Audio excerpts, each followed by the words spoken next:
Good afternoon, everyone. Thank you for coming here this afternoon and joining me to discuss my visit today to Red River Army Depot. It's fair to say that I had a fantastic visit. Was met by Congressman Radcliffe, and we had a chance to talk together. Also, during my visit, I was joined by several congressional offices: Senator Cruz's office, Senator Cornyn's office, Senator Bozeman's office, and Senator Cotton's office, as well as Congressman Westerman's office. So it's great to have and see such great congressional support out there for the depot and all that the Army is doing. With that, let me just say, as I've said on several occasions, a renaissance is underway in the United States Army.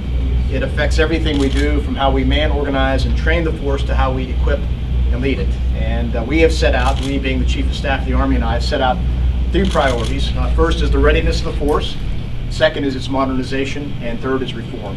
And I think it's fair to say that Red River embodies each of those in terms of what it does.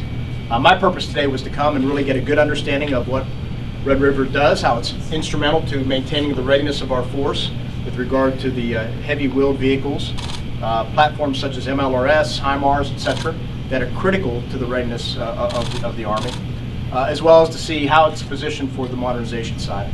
A big part of my job in the Army is to get a good understanding of the organic industrial base, of which Red River is a critical part. It's critical to our ability to not just service the entire Army fleet, but also surge in times of crisis. So today was another good visit. I've been to other depots around the Army and will continue to do so as I get a better and better understanding and appreciation of all that we need to do when it comes to the industrial base. So are there any plans in the works for Red River Depot?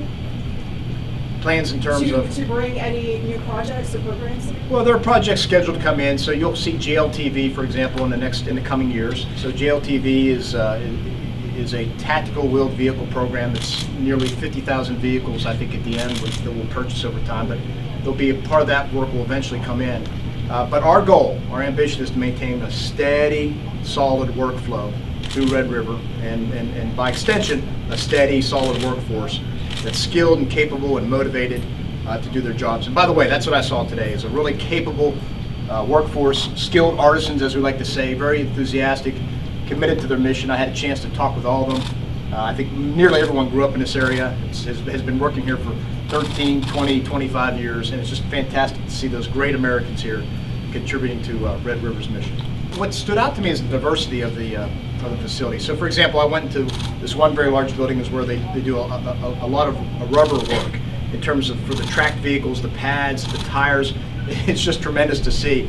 And the workers there are doing a lot of heavy, hard work. Another part was what's called SITE, the Center for Industry and Technology, which is another unique capability that I think I saw here as well. And then, of course, looking at how in all the systems, they basically tear down these vehicles and rebuild them as good as new. So it was very, very impressive. Again, to see the work being done in the innovations that are happening, the reforms in terms of what some of the workers were doing. So very excited about that. With regard to AMP-V is pending in my front office. It's a decision I need to make here in the next few months. But before I made a decision, I did want to come and visit Red River, understand the workforce, the leadership, the capabilities here, and I've done the same with Anniston, of course, as part of my tour of the industrial base. So that will all come in due course. What are some of the factors you'll be considering in making that decision on where that contract with AMP will go? I think with all of our depots, with our organic base, we want to maintain steady workflow through it. So it's balancing all that out and making sure we match the right skills to the right tasks, if you will. And so those are some of the things I look at: is right skills to right task, steady, solid workflow through the depots, so we keep them there to do the work they need to do. And not just, by the way, for us, but in some cases, if you saw here, they're refurbishing equipment for the Navy and Marine Corps.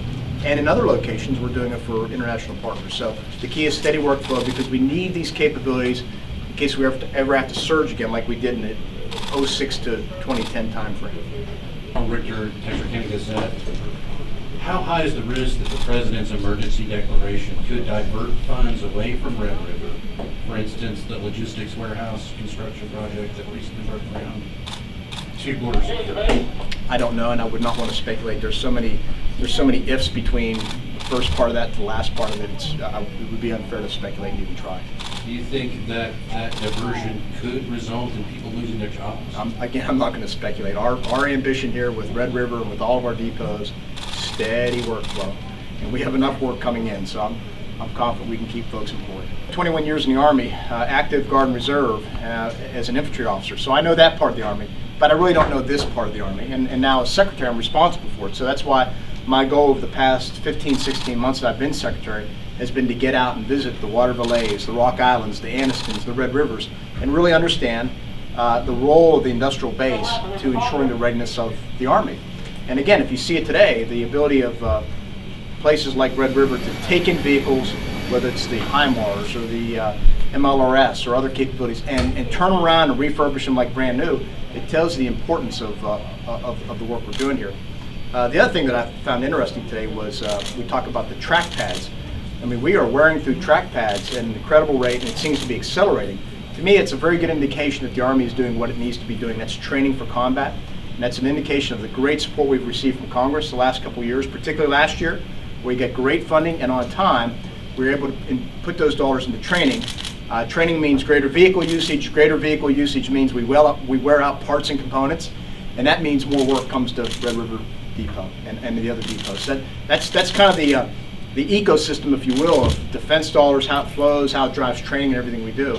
And again, it tells you an important part that, you know, when that full circle comes around, the ability of the depot then to repair track pads, pieces, parts, components, and systems, again, refurbishes the fleet to go back into the readiness cycle. It's all linked, and that's why my job as Secretary is to understand that and make sure that I keep all of that very healthy.